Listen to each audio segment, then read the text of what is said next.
ఈరోజు దేవుని వాగ్దానం మలాకి గ్రంథము 3వ అధ్యాయం 12వ వచనం.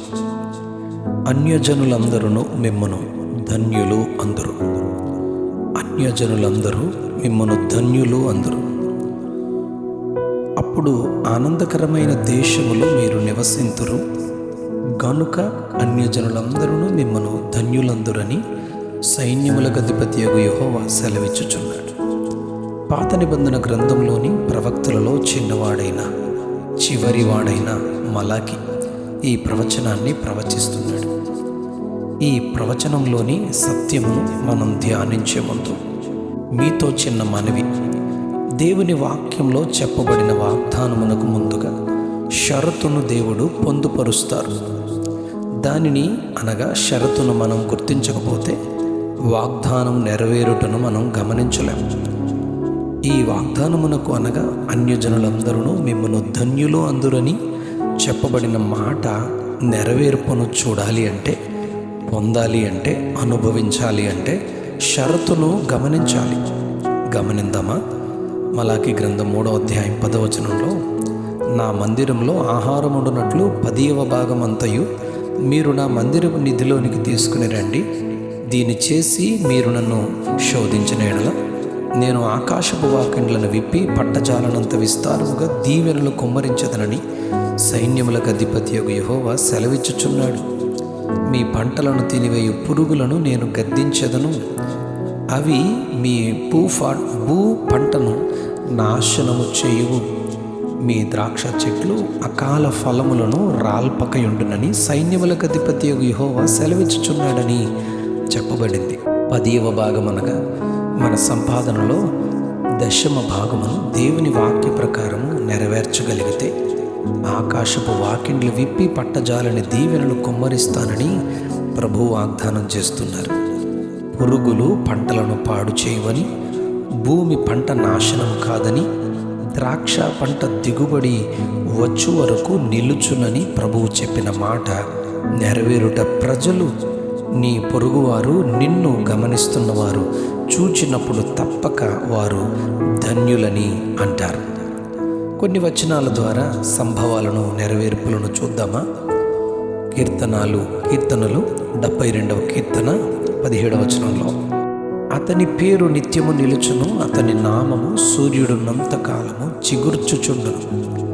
అతనిని బట్టి మనుష్యులు దీవింపబడుదురు, అన్యజనులందరూ అతడు ధన్యుడని చెప్పుకొందురు. ఇది ప్రవచన దీవెన అయితే దాని నెరవేర్పుకు దేవుడు ఇచ్చే షరతు 72వ కీర్తన 1వ వచనంలో మనం గమనిస్తాం. అది, దేవా, రాజునకు నీ న్యాయ విధులను, రాజకుమారునికి నీ నీతిని తెలియజేయము. నీతిని బట్టి ప్రజలకు అతడు న్యాయము తీర్చును. అతని దినములలో నీతిమంతులు వర్ధిల్లుదురు, క్షేమాభివృద్ధి కలుగును. దరిద్రులు నిరాధారులు మొరపెట్టగా అతడు విడిపించును. నిరుపేదల బీదల ప్రాణములను అతడు కనికరించి రక్షించును. అతడు చిరంజీవియగును. అతని క్షేమమునకై జనులు నిత్యము ప్రార్థన చేయుదురు. దినమంతయు అతనిని పొగడుదురు అని నీతిమంతుని గూర్చి, అతని తీర్పులను గూర్చి చెప్పబడింది. అందుకే అన్యజనులందరూ అతడు ధన్యుడు అని చెప్పుకుంటారని రాయబడింది. 26వ అధ్యాయం ఆదికాండం 2వ వచనంలో, దేశంలో కరువు వచ్చిన సమయంలో, అందరూ ఐగుప్తుకు వలస వెళ్తున్న సమయంలో ఇస్సాకుతో దేవుడు, నీవు ఐగుప్తులోనికి వెళ్ళక నేను నీతో చెప్పు దేశమందు నివసించుమని చెప్తారు. అలాగే ఇస్సాకు నిలిచి ఆ దేశమందు ఉన్నవాడై విత్తనము వేసి ఆ సంవత్సరము 100 ఫలము పొందినని చెప్పబడింది. అతడు మిక్కిలి గొప్పవాడగు వరకు క్రమక్రమముగా అభివృద్ధి పొందుచు వచ్చెను అని 26వ అధ్యాయం ఆదికాండం 12వ వచనంలో మనం గమనిస్తాం. ఇస్సాకుకు విరోధంగా ఉన్నవారు అబీమెలెకు రాజు, అతని స్నేహితుడు అహూజతు, అతని సేనాధిపతి ఫీకోలు గెరారు నుండి వచ్చి, నిశ్చయముగా యెహోవా నీకు తోడయుండుట చూచితిమి, నీవు యెహోవా ఆశీర్వాదము పొందినవాడవని చెప్పి ఇస్సాకు యొద్ద నుండి సమాధానముగా వెళ్తారు. దేవుని మాట వినేవారిని అనేకులకు దీవెనకరంగా ధన్యులు అని చెప్పేవారిగా దేవుడే చేస్తాడు. ఆదికాండం 39వ అధ్యాయం 9వ వచనంలో, పాపము చేయుటకు ఎన్నో అవకాశాలు వచ్చినప్పటికీ వాటిని ఎదిరించి తృణీకరించి నేనెట్లు ఇంత ఘోరమైన దుష్కార్యము చేసి దేవునికి విరోధముగా పాపము కట్టుకుందునని ఇంట నుండి పారిపోయి చెరసాలలో పెట్టబడిన యోసేపును తగిన సమయంలో దేవుడు రాజునొద్దకు తీసుకుని వెళ్ళి రాజు కలభావమును చెప్పినప్పుడు రాజు తన మంత్రులతో ఇలా అంటాడు, అధికారులతో ఇలా చెబుతాడు, ఇతని వలె దేవుని ఆత్మగల మనుష్యుని కనుగొనగలమా అని చెప్పి యోసేపుకు రాజ్యంలో ఒక అధికారిగా, ఫుడ్ మినిస్టర్గా ఫరో నియమించినట్లుగా 41వ అధ్యాయం ఆదికాండం 38వ వచనంలో మనం ధ్యానిస్తాం.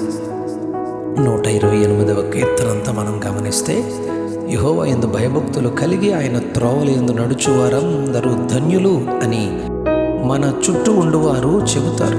అలాగే అతడు ధన్యుడని, భార్య ఫలించు ద్రాక్షవల్లి అని, భోజనపు బల్ల చుట్టూ పిల్లలు ఒలీవ మొక్కల వలె ఉంటారని, చేతులు కష్టార్జితము తాను అనుభవిస్తాడని, పిల్లల పిల్లలను చూస్తాడని, ఇశ్రాయేలు మీద సమాధానం ఉంటుంది అని, లోకములో ఉన్నవారందరూ చూచి ధన్యులు అని చెప్పుకుంటారని వాక్యం బోధిస్తుంది. కనుక దేవుని వాక్యాన్ని ఘనపరిచి 10వ భాగము దేవునికిచ్చి ధన్యులని అందరితో చెప్పబడే ఘనమైన స్థితిని ఆయన సన్నిధిలో పొందుకుందుము గాక. Amen, amen, amen. అన్యజనులందరూ మిమ్మును ధన్యులు అందరు. అన్యజనులందరూ మిమ్మును ధన్యులు అందరు. ఆమెన్.